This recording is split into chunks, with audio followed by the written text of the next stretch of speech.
Good morning. Today I'm showing you exactly what I eat and drink in a day with an emphasis on what makes me feel good and what gives me energy, because who doesn't want that? I'm not working today, so I've got a little bit of extra time to be more creative with what I make. So let's get started. So first things first, we of course need to hydrate, and I usually just get a big glass of water, a little bit of lemon juice and a pinch of sea salt. And that's just sort of like a nice little low-key electrolyte drink. And it tastes good. I've also got these electrolyte pouches, but I only use these if I've done some exercise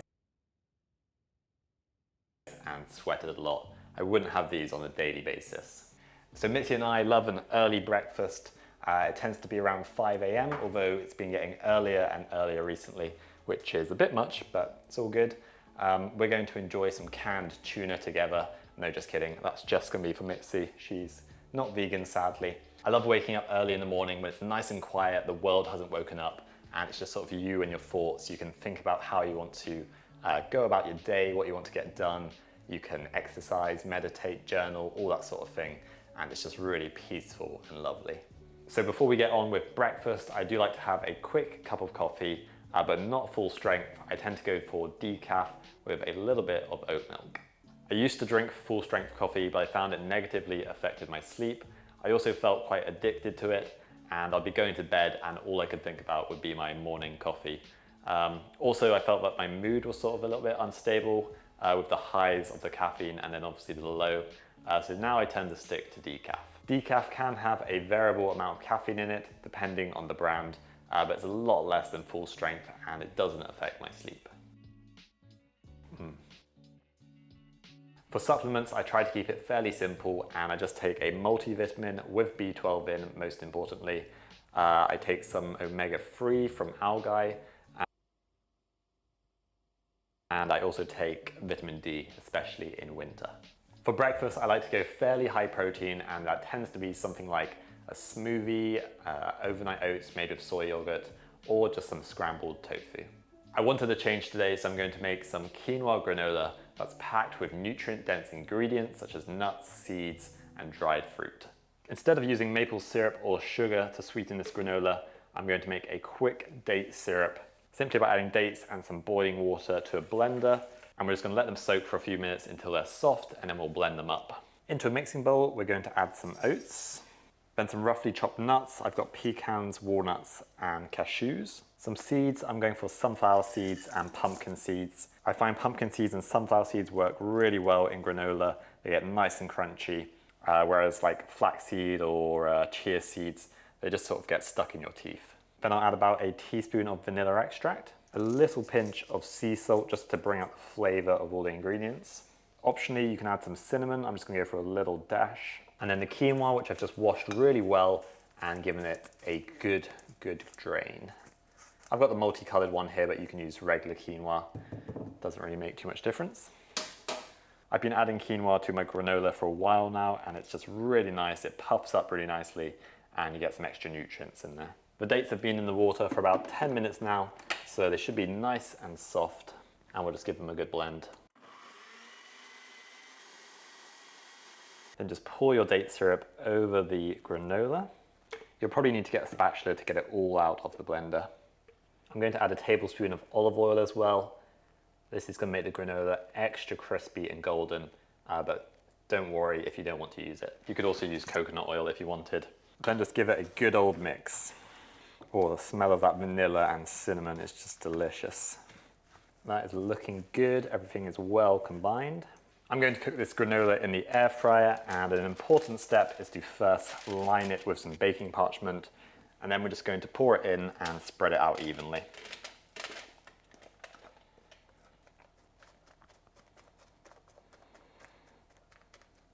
And I think we'll do it at 160 degrees and check it every 5 minutes just to make sure it's not burning. So the granola's had 5 minutes and it's already starting to toast nicely. The quinoa is puffing up, and I can smell that lovely cinnamon and vanilla. So I'm just going to break it up and turn it a little bit so the bottom gets toasted nicely as well. So we'll give that another 5 minutes. I've got some coconut flakes to go in, but we don't want them to burn. It's been another 5 minutes and it's starting to go lovely and golden and brown. So I'm going to give it one more mix up, and then we're going to add in the coconut flakes. And then we'll probably give it another 3 to 5 minutes. You want to keep a close eye on the coconut as it can burn really quickly. Because we had water in the date puree and also a little bit on the quinoa from washing it, this will take longer than if you were to just use sort of maple syrup or something like that. We'll add in those coconut flakes and we'll give it another couple of minutes. I've cooked that for another 3 minutes and the coconut has gone lovely and golden brown, and the granola is looking nice and golden as well. So we'll just let this cool down before we add our dried fruits, and it's going to go super crunchy. If you can get it out the air fryer using the grease proof, then that can help speed up the cooling time. The granola's cooled down now, so we can add in our dried fruit. I'm going for some raisins and some goji berries. But you can use dates, you can use apricots, cranberries would be nice. And we'll just mix those through. I'm going to have my granola with some unsweetened soy yogurt. Then I've just defrosted some frozen berries. I've always got frozen berries in the freezer. Super handy to have around. And then of course, some of that lovely, crunchy, nutritious granola.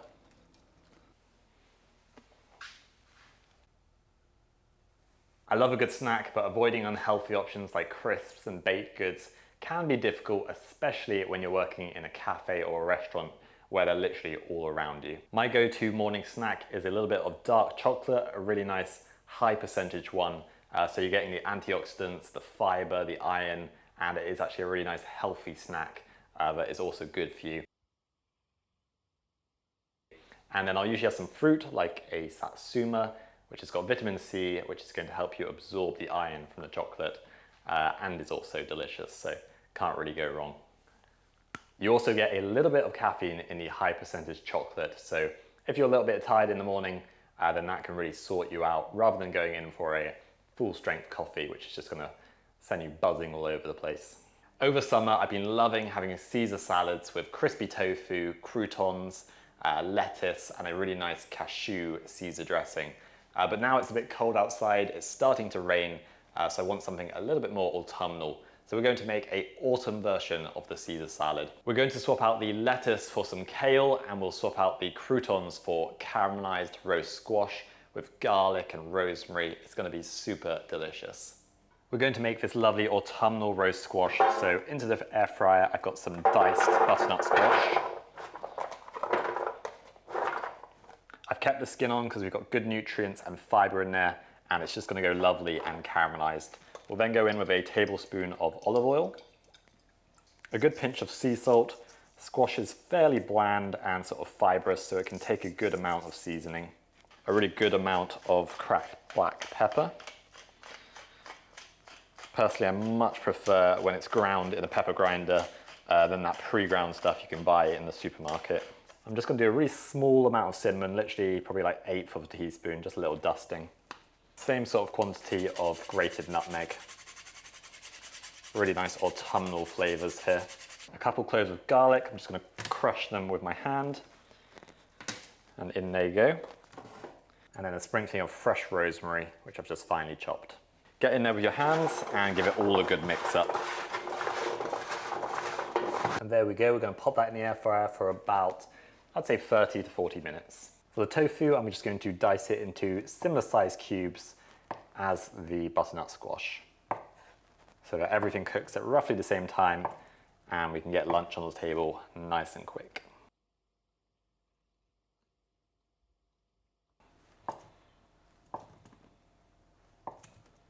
Start off with a drizzle of olive oil.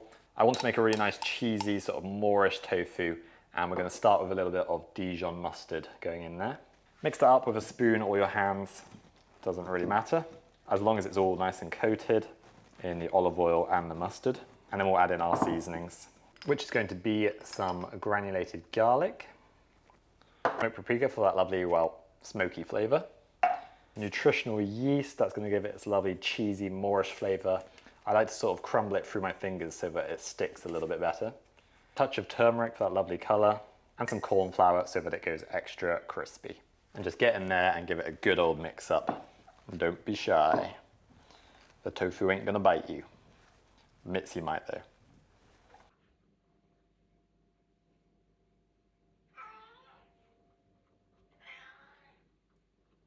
That is looking perfect, lovely and coated. Beautiful red and golden yellow, really nice. And then just into the air fryer, we'll just add a touch more olive oil over the top, just a little drizzle. There we go. Give that a shake. And we'll pop these both into the air fryer, tofu and the squash. I'm going to cook these both at 190 degrees and we'll just start them off for 15 minutes before we give them a toss. The kale, I'm just going to quickly blanch in boiling water, probably for like literally 1 minute. If you prefer it, you can have the kale raw and just massage it with a little bit of olive oil. But personally, I'm not a huge fan and prefer to have it cooked at least a little bit. Wow, that water's so green. Hoopla. Steamy. Now for the cashew Caesar dressing. I've just got some cashews which have been soaking in boiling water for literally 20-30 minutes. Then 1 fairly small clove of garlic. About a ½ teaspoon of Dijon mustard. Instead of adding any salt, I like to add some miso paste instead, and that's going to add a lovely umami and also sort of tangy flavour instead of just plain salt. Then we're of course adding nutritional yeast for the cheesy goodness. I am all out of nutritional yeast, that is not good. Lemon juice for more sort of tang and freshness, and then some water.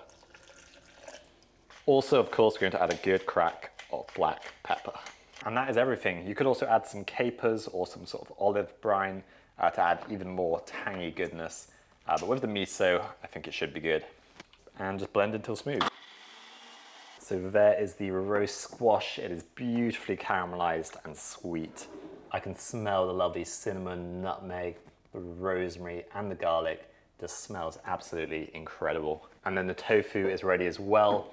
It's beautifully golden, it's gonna be lovely, cheesy and moorish, and it's got a beautiful crunch to it. Let's put this autumn Caesar salad together. Starting off with the kale. Then we've got the crispy tofu. I'll keep a few pieces back to go on top actually. Roast squash. Also going to keep some back. Optionally, I've just got some pomegranate seeds here. Lovely burst of fresh, tangy goodness. And for some extra crunch, as well as the tofu, I've got some chopped pecan nuts. And last but not least, the Caesar dressing. Be generous. That just looks scrumptious. Such beautiful colors in this salad. And some of those spare bits of crispy tofu, acting as our croutons. And some extra squash. Beautiful. Finish with a drizzle of dressing.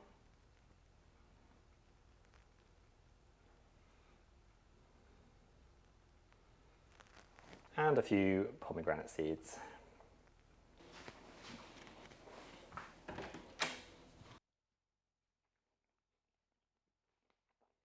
That is incredibly delicious, exactly what I was going for, a more comforting version of the summer Caesar salad. You've got lovely spiced roast squash, you've got the crispy Moorish tofu like croutons, fresh kale, nice tangy juicy pomegranate seeds, and then you get a lovely crunch from the pecan nuts. Definitely give this a go.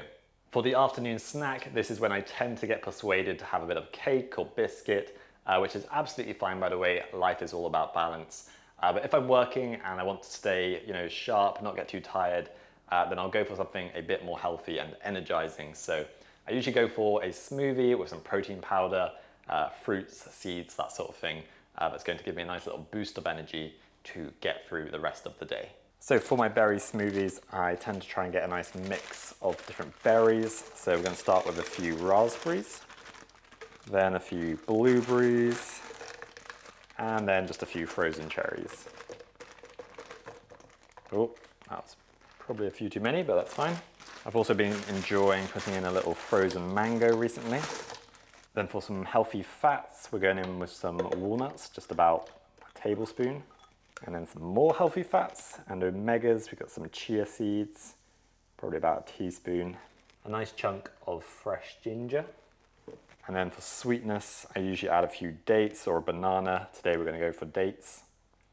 I remember reading somewhere that if you add banana with berries, that it blocks some of the antioxidants. Not sure if that's true, but I just remember reading that. Then I'm going to add 1 scoop of creatine. This is of course optional. It's going to go in. Then I'm going to add 1 scoop of some vegan protein powder, unsweetened, all natural ingredients. There are quite a few studies about creatine coming out and its benefits for brain health and not just for building muscle. Sometimes I add greens, but since I've already had that kale salad, I think we're sorted for today. And you could add ice, but there's enough frozen fruit in here to keep it nice and cool, and then just give it a good blend.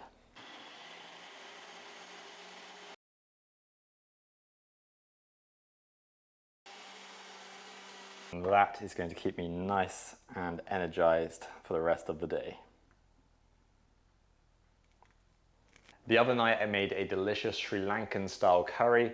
I found a meat recipe and adapted it into a plant-based version. So that's what we're going to be doing today. I'm also going to adapt it even further and make it into a 1-pot dish, just so it's a bit easier. I didn't have all the spices that I need for this spice mix, but if you want to see the full recipe for the spice mix, then in the description box, you can check out the recipe where I sort of adapted this from. We're going to start by making the Sri Lankan curry powder. So heat up a pan on a, I'd say, medium to medium-low heat. So first I've got some cumin seeds and some fennel seeds and just a few coriander seeds. I would have added more, but sadly we've run out. Then I've got some mustard seeds, some cardamom and some whole cloves.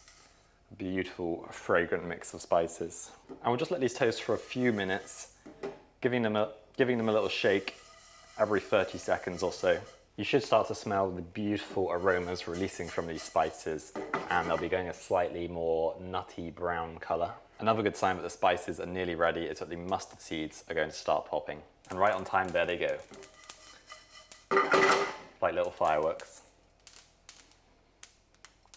So then just switch off the heat. Oh my God, they're going everywhere. And put that to the side.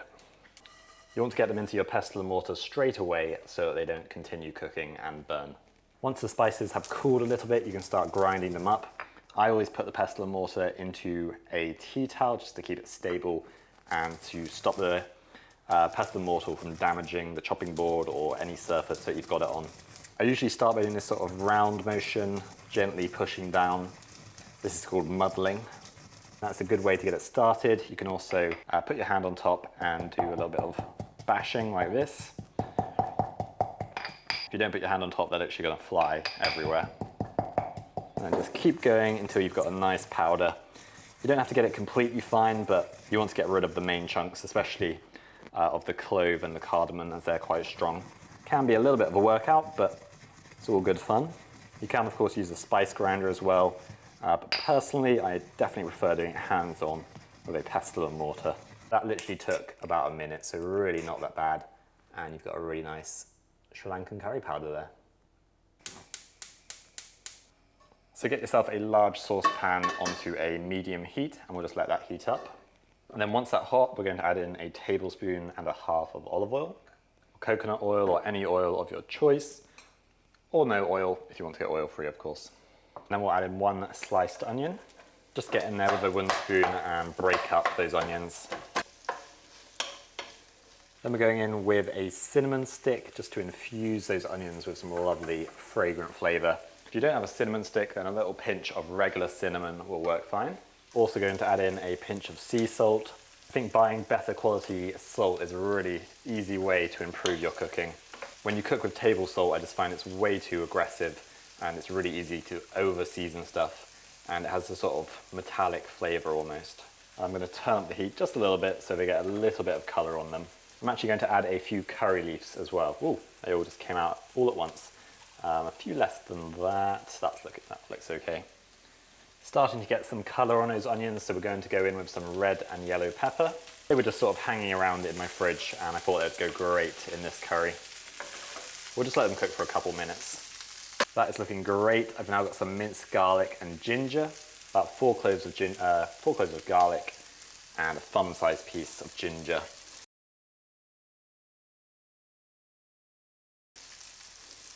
maybe 15 grams, I'd say, of ginger. I've never really understood recipes with a thumb-sized bit of ginger because everyone's thumb is completely different. Like if we were to use my girlfriend's thumb, it would be absolutely a tiny amount compared to my thumb. So it's not particularly accurate, but that's okay. We'll just let the garlic and ginger cook for, I'd say, 2 minutes. Now this recipe is actually meant to have chili powder, but I don't have any, so we're going to add a little bit of this chopped chili. This smells incredible already, which is a good sign. Next, we've got 1 teaspoon of paprika, not smoked paprika though. We're not making paella here. Then that curry powder that we made. I always like to add a little bit of extra oil when I add the spices, just to sort of really bring out their flavor into the dish. Just let them toast for about 15-30 seconds. And then we can go in with our brown rice, which I have washed, of course. Starting to wonder if this is all going to fit in this pan. I might have to switch to a bigger one, hopefully not though. And then get that really nice and coated in all those spices. So we're actually going to use 3 different liquid sauces in this curry. We're going to use chopped tomatoes, just 1 can.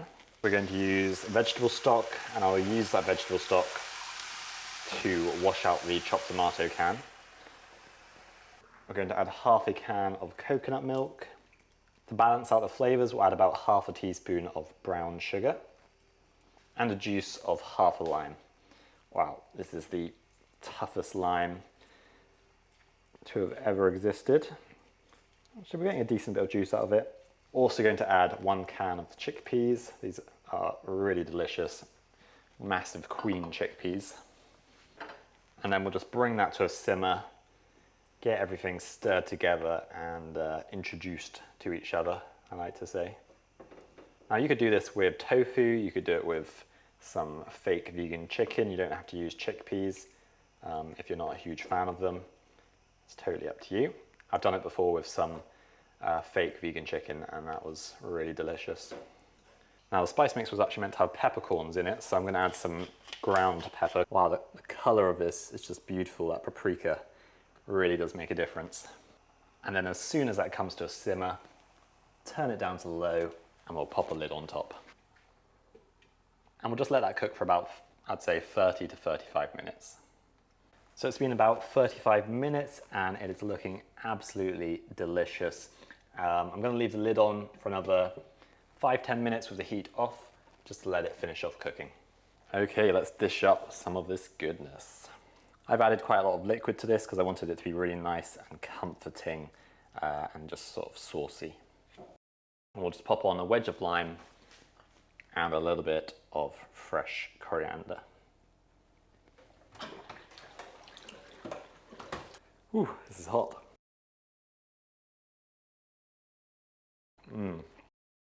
Maybe I didn't leave that to cool down quite long enough. Really good. So fragrant.